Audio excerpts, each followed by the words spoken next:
Olá pessoal, aqui Miquel Sousa do canal Jogos no Tabuleiro. Volto aqui novamente a um vídeo sobre um livro académico, técnico, mas também quase um ensaio filosófico. Estamos a falar aqui do Game Design Theory, do Keith Burgon, que vem trazer aqui uma análise crítica daquilo que é o Game Design. Ele fala de Game Design tanto de digital como de analógico, mas fala especificamente de Game Design. E o que é que eu quero dizer com isso do Game Design? Acontece muito, especialmente nos videojogos, porque são aqueles que estão a conseguir, de algum modo, gerar ou proporcionar na academia, ou seja, nas universidades e instituições de ensino superior, cursos de design de jogos. Especialmente jogos digitais é o que acontece mais. E tende a haver uma certa tendência para, quando estamos a falar de game design nestes contextos, nós termos duas visões que acabam por não ter relação, que é o facto de se falar muito de game design como programação, ou seja, programação, linhas de código, ou então game design como a parte cinemática dos vídeos e das animações, das ilustrações e dessa criação artística mais visual e também de som, no caso dos videojogos. No entanto, parece que se esquece que game design não é propriamente isto, ou seja, estas partes são importantes, mas são só depois de haver um jogo. E este autor defende muito isto, esta visão de que é preciso considerar que para fazer jogos é preciso fazer game design, e game design não é nenhuma destas coisas que eu falei anterior, nem é programar, nem é construir um jogo, quer seja um jogo de tabuleiro, fisicamente, nem é ilustrar, nem é fazer os vídeos, nem os sons, nem nada disso. É ter o tal sistema jogável, que dá a jogabilidade. Depois todas estas coisas são adicionadas para melhorar o sistema de jogo.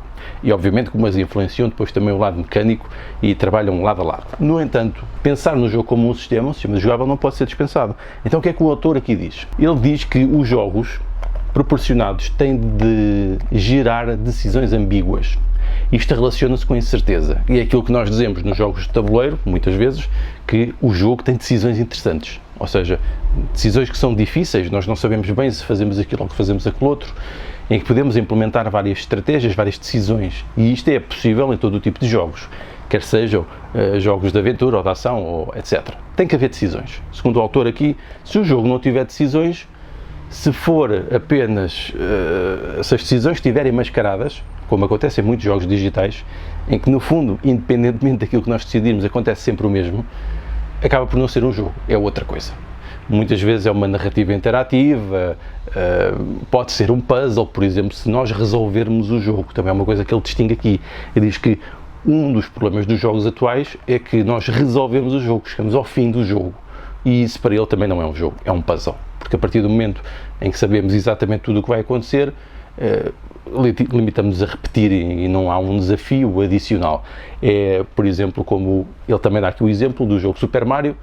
Se nós jogamos pelo menos as primeiras versões do Super Mario eram assim, não havia nenhuma incerteza ou aleatoriedade. Todas as coisas iam aparecer exatamente naquele sítio, portanto era uma questão de decorar e depois do modo de destreza, lá está, conforme carregávamos nos botões e quando, saber exatamente o que fazer e iríamos ganhar. E isto acontece também em muitos jogos onde, por exemplo, a narrativa é aquilo que determina o jogo, porque depois de que é que nos serve voltar a jogar já não há interesse, vai ser sempre ou quase sempre igual.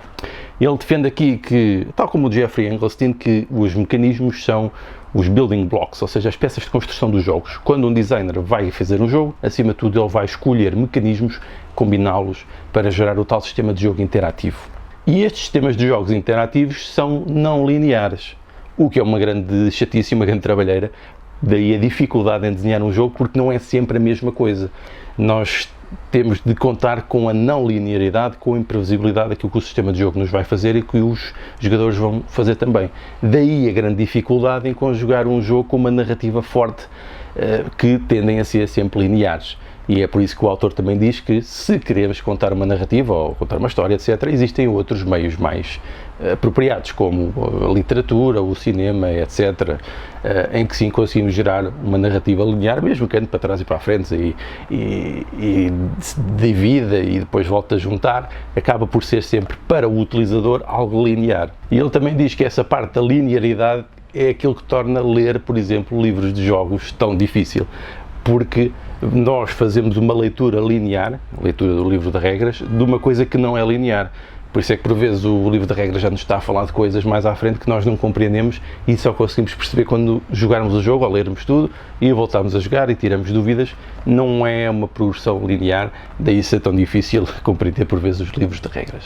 Este autor obviamente defende que, também, acho que é expectável, que mesmo para os designers de jogos digitais deviam de começar por desenhar o analógico, porque no analógico o sistema vive todo aquilo que são a conjugação dos mecanismos, principalmente, mesmo até nos jogos narrativos. Portanto, é uma forma de treinar então esta combinação depois para criar jogos, seja em que plataforma for, até nos jogos digitais. Acaba por ser mais fácil, porque nestes formatos analógicos os jogadores, os designers estão mais limitados naquilo que têm, logo têm um amplo muito mais restrito para trabalhar, e nós sabemos que em criatividade, quando nós restringimos mais uma área de trabalho, normalmente é quando a criatividade surge como uma forma de resolver estas restrições. O mesmo também acontece no design de jogos. O difícil por vezes é ter uma grande amplitude de possibilidades e nem sabemos por onde começar. E uma das conclusões também que ele diz é que não é a tecnologia que faz um melhor jogo, não é a parte gráfica, não é a parte de som. Isso pode cativar as pessoas inicialmente até para ir jogar o jogo, mas não é isso que as vai fazer ou continuar a estar no jogo, é a jogabilidade. E isso é o game design que proporciona. Pronto, é mais ou menos um resumo das coisas que estão neste livro. Estão muito mais. Eu acho que é mesmo um livro interessante. Também dá umas dicas de como fazer os protótipos e de como construir o próprio projeto de um jogo. O autor acaba por defender muito o conceito de mapas mentais e de hiperligações entre as informações que vamos criando. É um sistema que eu uso também. Eu acho que funciona, é fácil e consegue ser adaptável a cada um. E pronto, acho que é um livro essencial. Também fala um pouco de história dos jogos e dos tipos. E, portanto, é daqueles que eu acho que todos deviam ter que querem estudar esta área. No entanto, lá está, é um livro académico, não é um livro propriamente barato, apesar de ser um livro fininho, é um livro que deve rondar os 50 euros ou mais. Portanto, estamos a falar de livros caros. Pronto, fica aqui mais uma recomendação de um livro e espero que seja útil para quem esteja a estudar ou queira saber mais sobre estas áreas. Então vá, Deus!